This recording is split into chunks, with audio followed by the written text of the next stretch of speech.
मस्त ग्वाल बाल सखाओं के साथ में रहते रहते, गोपियों के साथ में रहते रहते, गैया चराते चराते भगवान ने सोचा अब एक लीला करनी चाहिए। अब देखना चाहिए कौन कौन सी गोपी मुझसे हृदय से प्रेम करती है, कौन कौन से ग्वाल बाल सखा मुझसे हृदय से प्रेम करते हैं। अब सुखदेव स्वामी राजा परीक्षित को सुना रहे हैं महाराज की कथा। कहते हैं एक दिन अब शरद पूर्णिमा की रात्रि आई और भगवान श्री कृष्ण जमुना जी के तट पर मधुर बंसी बजाने लगे। और जब मधुर बंसी की धुन सुनी,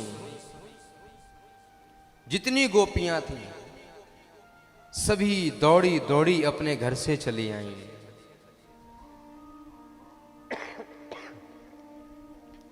भगवान कृष्ण ने जब उन गोपियों को आते हुए देखा, अपनी बांसुरी बंद कर ली। गोपियों को कहा क्यों आई हो यहां पे, क्या करने आई हो? तब गोपियां कहती हैं प्रभु आपने तो बंसी बजाकर हमको बुलाया है, आपकी बांसुरी की तान सुनी और हम आपकी बांसुरी की तान सुन करके इतने मंत्र मुग्ध हो गए कि हम ऐसे ही छोड़ के चले आए सब काम धाम। श्री सुखदेव स्वामी कहते हैं राजा परीक्षित तुम्हें पता है गोपियां क्या कर रही थीं और भगवान की बांसुरी सुन के चली आई। तब राजा परीक्षित कहते हैं गुरुदेव बताइए गोपियां क्या कर रही थीं। तब सुखदेव स्वामी कहते हैं राजा परीक्षित कोई तो गोपी गाय का दूध निकाल रही थी, ऐसे ही छोड़ के चली आई जब उसने बांसुरी की तान सुनी।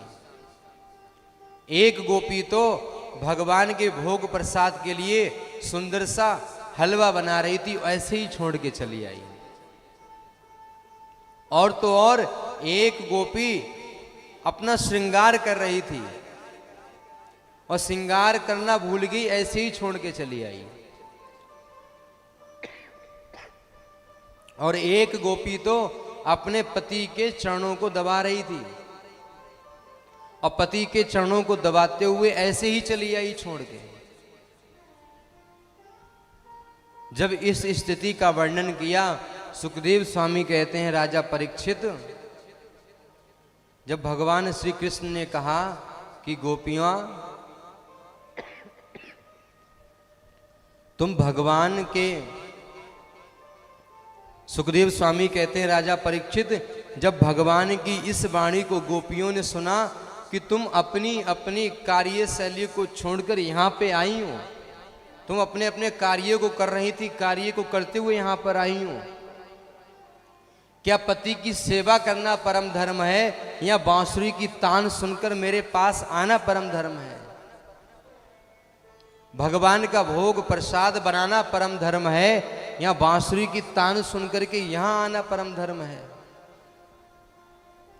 अपने पति के लिए 16 श्रृंगार करना परम धर्म है या बांसुरी की तान सुनकर तुम यहां आ गई ये परम धर्म है? तब गोपियां भगवान श्री कृष्ण को एक उदाहरण देकर समझाती हैं। कहती हैं प्रभु एक बात बताओ, एक व्यक्ति अपने घर से बाहर गया और अपनी पत्नी को एक अपना चित्र दे करके गया और कहता है देवी मेरी अनुपस्थिति में इस चित्र को घर में लगा करके रखना, जब भी मेरी याद आए तुम इस चित्र को देख लेना।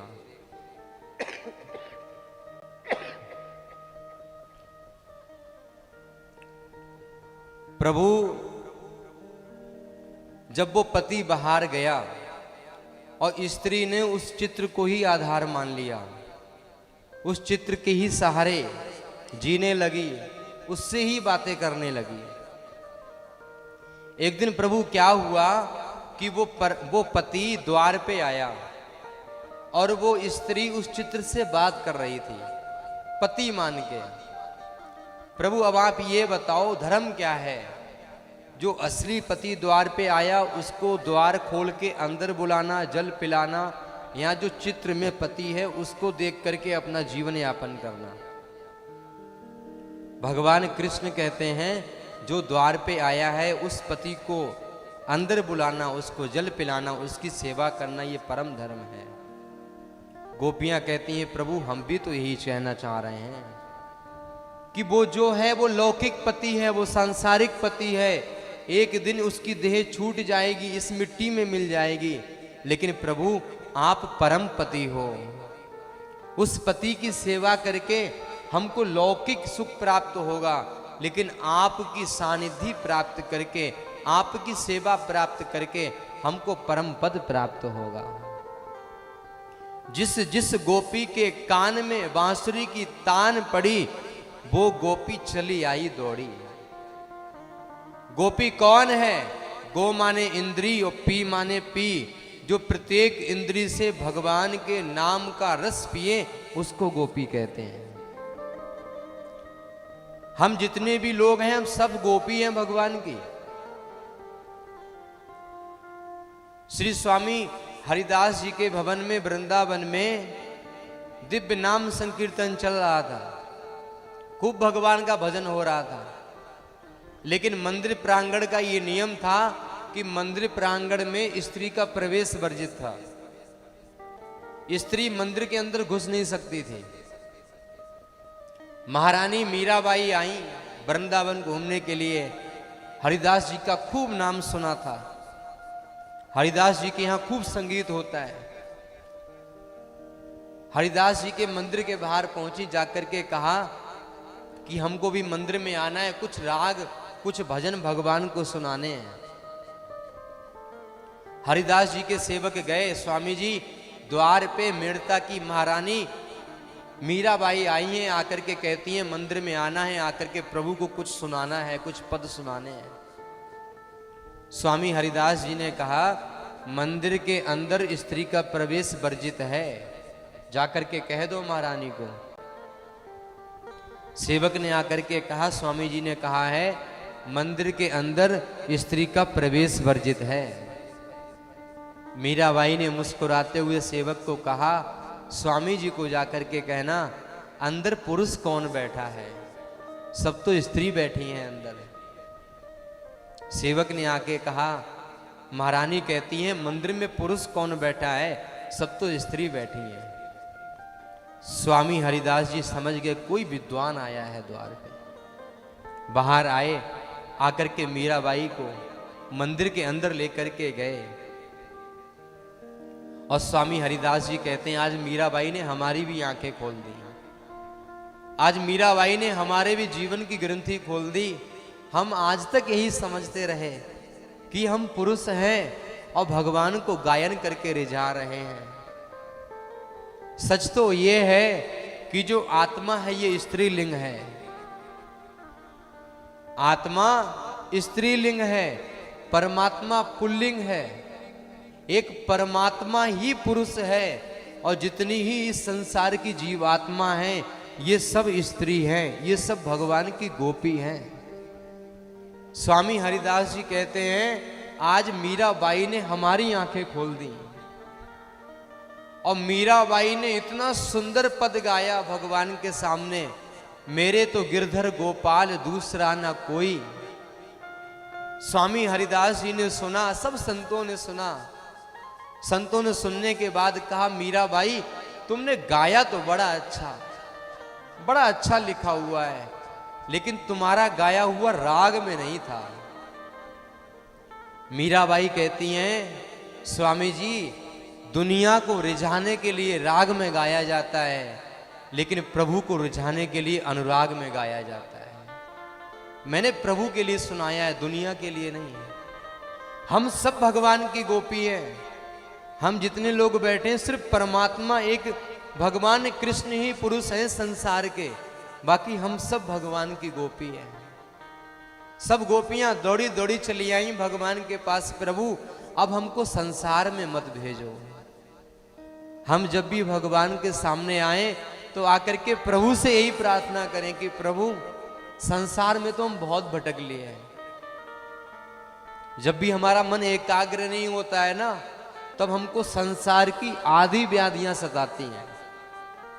जब भी अपने मन को एकाग्र करना हो तो भगवान को आधार मान के ध्यान में बैठ जाओ प्रभु के आगे कि प्रभु अब आप ही एक सहारे हो। दुनिया के सहारे सहारे हमें छोटे दिखाई पड़ते हैं आपके आगे। गोपियां दौड़ी दौड़ी भगवान के पास आई और प्रभु को कहती हैं, प्रभु आज की रात्रि आप हमारे नाम कर दो। आज ऐसी सुंदर बांसुरी की तान सुनाओ कि हमें भी अपने जीवन की सुध बुध ना रहे, हमें भी इस बात का भान ना रहे कि हम कौन हैं। भगवान ने जब गोपियों की ऐसी स्थिति देखी कि गोपियां बिल्कुल ही इस रास की अधिकारिणी हैं, भगवान का सत्संग, भगवान की कथा, भगवान का नाम वही व्यक्ति ले पाता है जिसके ऊपर भगवान की परम कृपा होती है। अगर भगवान की बांसुरी की तान सुनने के लिए गोपियां आई हैं तो ये भगवान की परम कृपा है, इसलिए गोपियां दौड़ी दौड़ी आई हैं।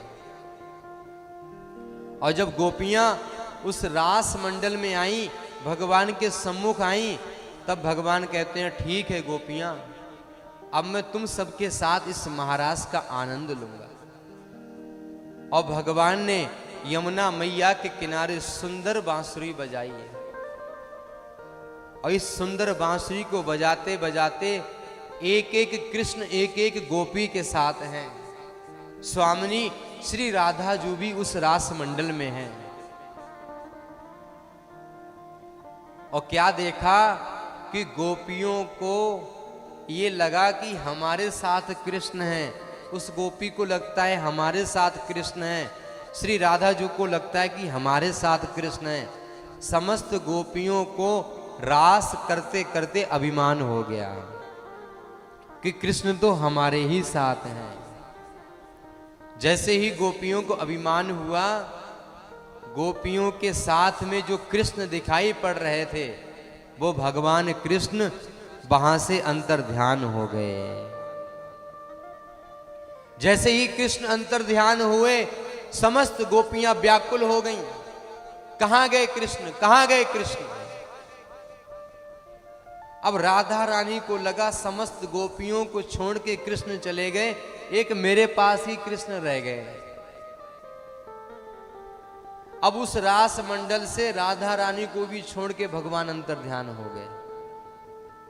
अब समस्त गोपियां श्री राधा रानी लताओं से पूछती हैं कि तुमने कृष्ण को देखा, तुमने कृष्ण को देखा, तुमने कृष्ण को देखा। और पूछते पूछते जैसे ही आगे बढ़ करके गई, जाकर के क्या देखा, श्री राधा रानी मूर्छित पड़ी हैं भगवान की याद में कि भगवान हमें छोड़ के चले गए। राधा रानी के ऊपर यमुना मैया के जल के छींटे मारे, राधा रानी को उठाया। राधा क्या हुआ? श्री राधा रानी कहती हैं अभी अभी कृष्ण हमारे साथ थे और हमें भी छोड़ के चले गए। गोपियां कहती हैं वो छलियां हैं, वो हमें भी छोड़ के चले गए। जब बहुत समय व्यतीत हो गया, श्री राधा रानी समस्त गोपियां जोर जोर से चिल्ला चिल्ला के रोने लगी। श्री सुखदेव स्वामी कहते हैं राजा परीक्षित जब गोपियां रो रही थीं, गोपियां एक सुर में रो रही थीं, और गोपियों का रुदन सुनकर भगवान कृष्ण दोबारा उस रास मंडल में आ गए। आकर के फिर दोबारा गोपियों के साथ श्री राधा रानी के साथ सुंदर महारास हुआ और सुंदर बांसुरी बजी। जब सुंदर बांसुरी बजी, उस बांसुरी की तान को सुनकर जब भगवान शिव के कानों में ये बांसुरी की तान पड़ी, माता पार्वती के कानों में सुंदर बांसुरी की तान पड़ी। माता पार्वती कहती हैं प्रभु आप बैठो कैलाश में, अब मैं जाती हूं वृंदावन में, महारास में। तब भगवान भोलेनाथ कहते हैं अरे पार्वती अकेले अकेले हमें भी तो लेके चलो, हम भगवान का दर्शन करके आए छोटे पे।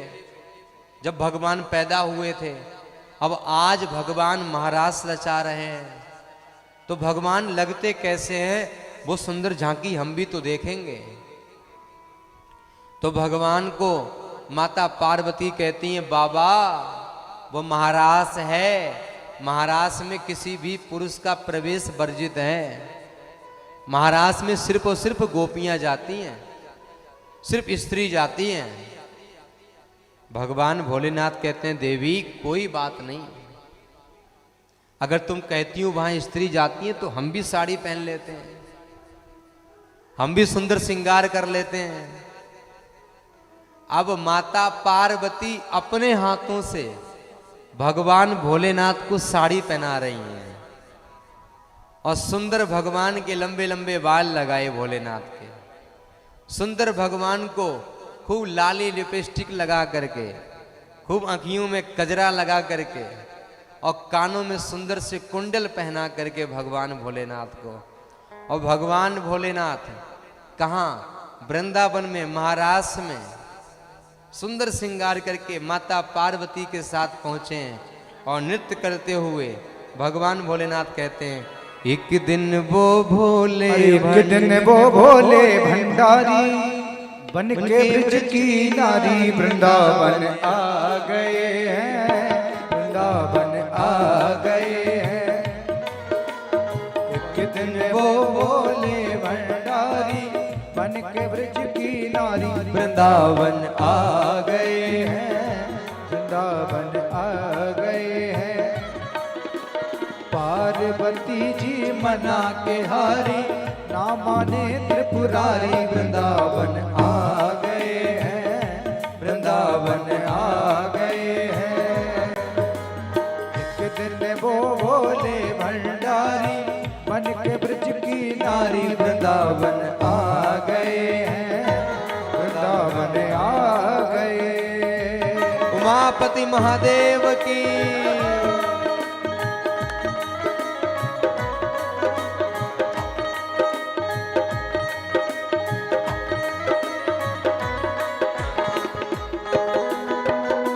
जय हो।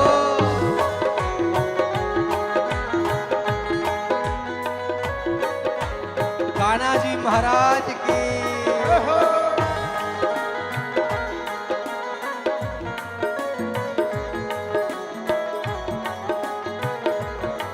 भगवान के महाराज में ऐसे नहीं। पार्वती से बोले मैं भी चलूंगा तेरे संग में, तेरे संग में।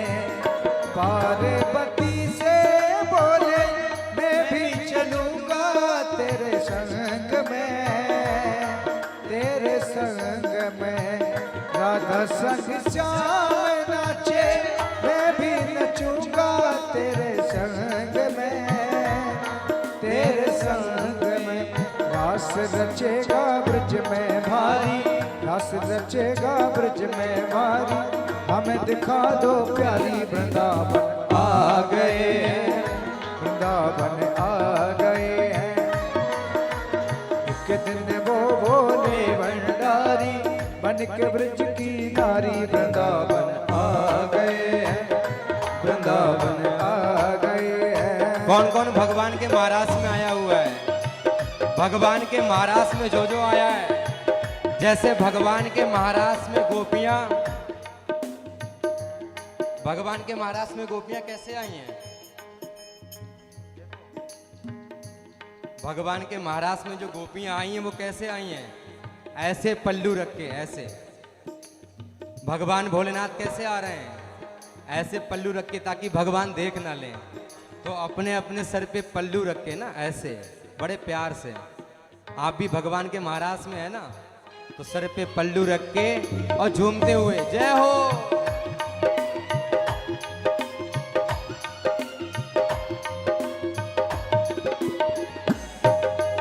जय हो।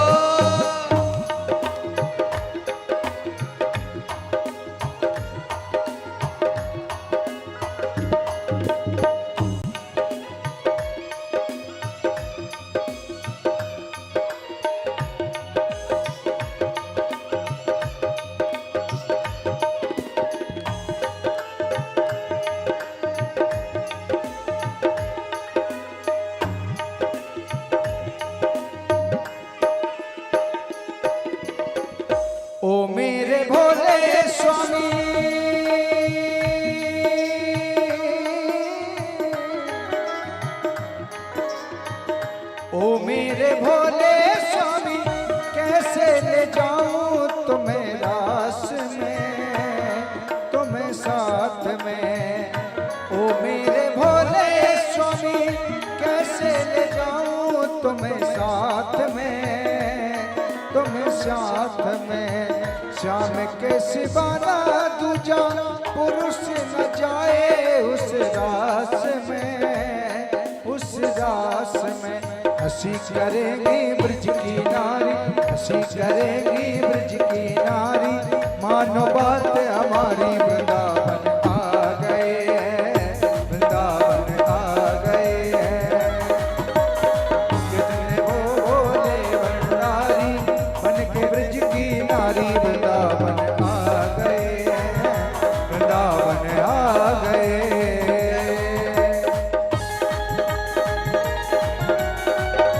जय हो।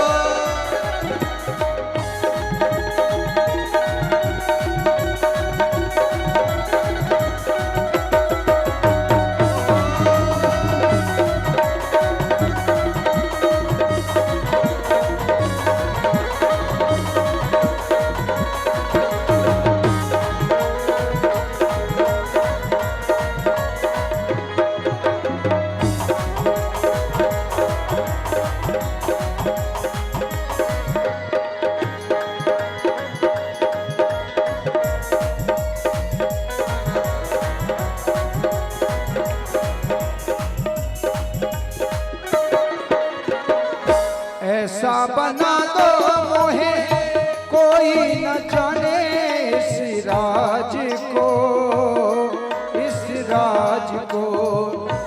ऐसा बना दो मोहे कोई न जाने इस राज को।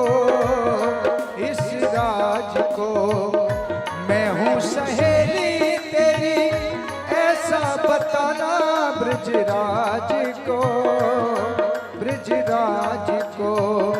मैं हूँ सहेली तेरी ऐसा बताना ब्रजराज को, ब्रजराज को। बना के जूड़ा पहन के साड़ी, बना के जूड़ा पहन के साड़ी, चाल चले मत वाली। वृंदावन आ गए, वृंदावन आ गए। भोले भंडारी बन के ब्रज की नारी। वृंदावन आ गए, वृंदावन आ गए।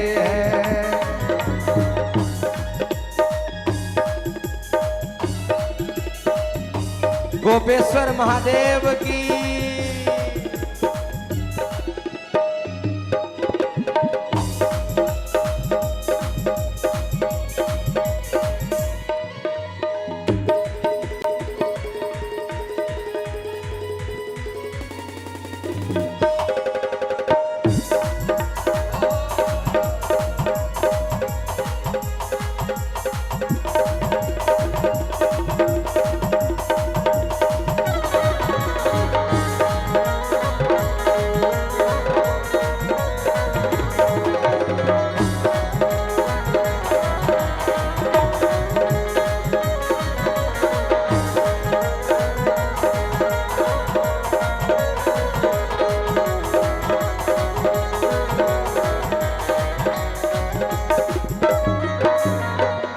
हंस के सती ने कहा बलिहारी जाऊं इस रूप पे, इस रूप पे। हंस के सती ने कहा बलिहारी जाऊं इस रूप पे, इस रूप। भगवान भोलेनाथ का रूप कैसा है? भगवान भोलेनाथ ने सुंदर सा जूड़ा लगाया बालों में, मतलब बड़ी से बड़ी सुंदरी फेल कर दी भगवान भोलेनाथ ने। ऐसी लाली लगाई है, अरे आजकल की औरतें लाली क्या लगाएंगी, सुंदर सी लाली, और गालों पे गजब क्रीम पाउडर लगा करके, और खूब नैनों में अच्छा सा कजरा यहाँ तक, और खूब अपनी आईब्रो बनवा के आए अच्छे से। माता पार्वती ने ऐसी साड़ी बांधी है, अरे मराठी लोग साड़ी क्या बांधेंगे उनके सामने, ऐसी सुंदर सी साड़ी, और इतना इतना घूंघट यहाँ तक। आप भोलेनाथ कह रहे हैं और सखियां उनसे पूछ रही हैं। देखा मोहन ने जब समझ गए वो सारी बात, हाँ सारी बात को देखा मोहन ने जब, समझ गए वो सारी बात रे, सारी बात रे। ऐसी बजाई बंसी सुध बुध भूले भोलेनाथ रे, भोलेनाथ रे। ऐसी बजाई बंसी सुध बुध भूले भोलेनाथ रे, भोलेनाथ रे। सिर से खिसक गई जब साड़ी, सिर से खिसक गई जब साड़ी, मुस्काए गिरधारी वृंदावन आ गए हैं, वृंदावन आ गए हैं। एक दिन वो भोले भंडारी बन के ब्रज की नारी वृंदावन आ गए हैं, वृंदावन आ गए हैं। पार्वती जी मना के हारी, ना माने त्रिपुरारी वृंदावन आ गए हैं, वृंदावन आ गए हैं, वृंदावन आ गए हैं, वृंदावन आ गए। भगवान वृंदावन में भोलेनाथ आए, साथ में माता पार्वती, सुंदर महाराज का आनंद हुआ।